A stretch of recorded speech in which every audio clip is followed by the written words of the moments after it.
Olá, seja muito bem-vindo ao nosso curso Penal na Prática. Meu nome é Fábio Andaloca, sou advogado criminalista, especialista em direito penal e processo penal e o meu objetivo é tornar você um especialista na área criminal, beleza? E nesse curso Penal na Prática, eu trago de uma forma concisa, eu trago de uma forma objetiva e muito eficiente as temáticas mais cobradas nos concursos públicos aí, na prova da ordem, de uma forma bem didática para você. E trago toda a minha experiência e o melhor conhecimento para você que pretende advogar ou já está advogando dentro da área penal. Tudo para o seu desenvolvimento, tudo para tornar você um especialista na matéria criminal. Beleza? Fica com esse vídeo agora, muito importante e bons estudos. Olá, seja muito bem-vindo à nossa aula dos crimes contra a vida, dando continuidade e hoje adentrando numa das modalidades do homicídio, que é o homicídio culposo. Nossa aula 8 está capitulado lá no artigo 121, parágrafo 3º. Bora lá então para a leitura? Vamos lá. Homicídio culposo, artigo 121, parágrafo 3º. Se o homicídio é culposo, pena de detenção de 1 a 3 anos. Volta aqui para mim. Para nós entendermos o que é homicídio culposo, é necessário entendermos o que é culpa. Culpa é sinônimo, é igual à inobservância de um dever objetivo de cuidado. Culpa é inobservância de um dever objetivo de cuidado. Isso é culpa. E ela se manifesta, a culpa se manifesta através do quê? De quais condutas? Da negligência, da imprudência e da imperícia. Então, a manifestação da culpa é a conduta do cidadão, do agente ser negligente, imprudente ou imperido. Não vamos confundir que negligência, imprudência e imperícia é culpa. Não, não é culpa, é a manifestação. É a conduta do agente. A culpa é culpa e é importante você saber essa diferenciação, uma prova de segunda fase, né, uma prova discursiva, que a culpa é a inobservância de um dever objetivo de cuidado. Olha só, para Hans Welzel, ele traz o conceito de tráfego social, ou seja, cuidado necessário de tráfego. Esse é o conceito para Hans Welzel. Cuidado necessário de tráfico. Ou seja, então para que o homicídio seja culposo, é necessário que o agente tenha cometido, tenha suprimido a vida de alguém, mediante a ausência, a inobservância do objetivo de cuidado, mediante a culpa. Então, necessariamente, o agente, ele necessita de uma conduta voluntária, porque ele tem que querer. Um exemplo disso, vamos supor que eu pegue e estou dirigindo meu veículo, meu carro, numa via que é permitido 110 km por hora. E eu estou a 150. Eu quis estar a 150? Eu quis. Conduta voluntária. É necessário também, para configurar o homicídio culposo, o resultado involuntário. Nesse mesmo exemplo que eu dei. Eu estou indo a 150 com o meu veículo numa via que é de 110. E ocorre um acidente. O resultado é involuntário. Eu estava andando nessa via querendo produzir esse resultado? Lógico que não. Ocorreu o resultado. Ocorreu de forma inesperada, ou seja, é um resultado involuntário. A minha conduta é voluntária. O resultado é involuntário. Eu não quero produzir esse resultado. E também não tenho ciência da possibilidade de produzi-lo. Tem que ter o nexo causal, ou seja, tem que ser eu, andando nessa via acima do limite, sendo negligente, e eu tenho que estar envolvido nesse acidente, tem que ocorrer o resultado produzido, ainda que involuntário, tem que ter a ver com a minha conduta. Tem que ter a ver com a minha conduta. Aqui, tem que haver a necessidade também de uma previsibilidade objetiva. O que é isso, Fabiano? Que diabos é isso? Olha só. Previsibilidade objetiva. Eu quero produzir o resultado andando a 150 km por hora numa via que é de 110? Não, não quero. Não quero matar ninguém. Nem assumo risco. Não estou assumindo risco. Mas eu sei que se porventura eu precisar fazer uma frenagem, precisar fazer alguma manobra que possa evitar um acidente, eu sei que a 150 vai ser muito mais difícil para mim fazer isso. Isso é a previsibilidade objetiva. Então, todos esses elementos, conduta voluntária, resultado involuntário, nexo causal, previsibilidade objetiva, são elementos que compõem a tipicidade homicídio culposo, lá que nós lemos no artigo 121, parágrafo 3º. Beleza?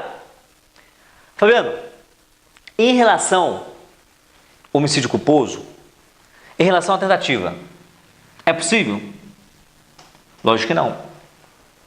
Por uma questão óbvia.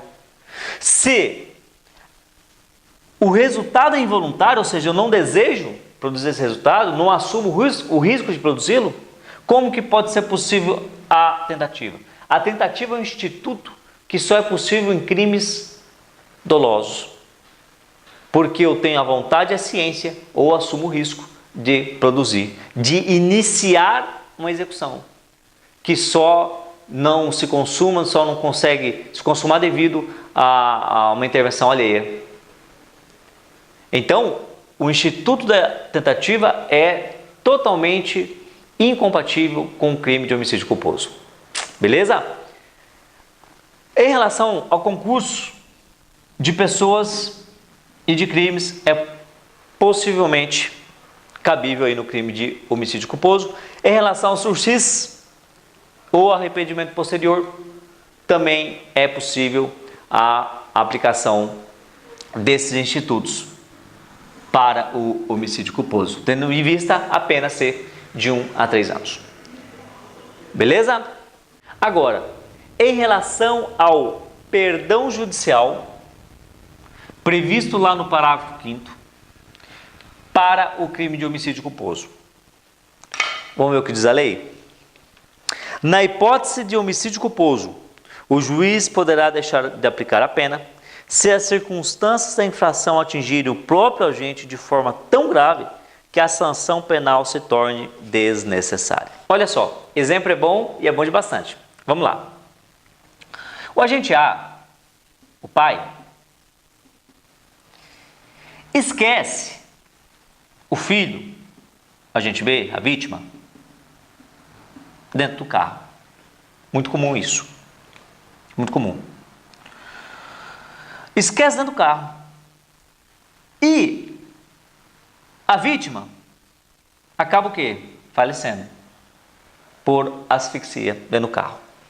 Bem, na hora que o pai retorna, ele vê o filho morto. Eu te pergunto, esse pai, ele agiu com dolo, ele queria matar o filho? Por óbvio que não. Ele agiu com o quê? Com culpa. Uma inobservância de um dever objetivo de cuidado, não foi? Ao esquecer o filho dentro do carro? E a grande questão, o pai merece ser condenado? Merece sofrer a sanção do artigo 121, parágrafo 3º? Essa é a pergunta. Será que a dor de perder o filho por culpa, por negligência, não é maior do que efetivamente a pena? Se for uma sanção de 1 a 3 anos?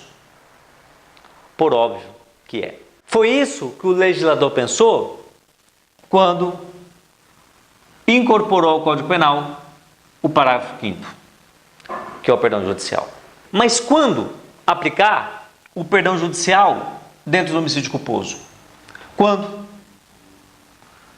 Entendimento dos tribunais superiores STJ, STF, pacificado de que aplique-se o perdão judicial quando efetivamente há uma relação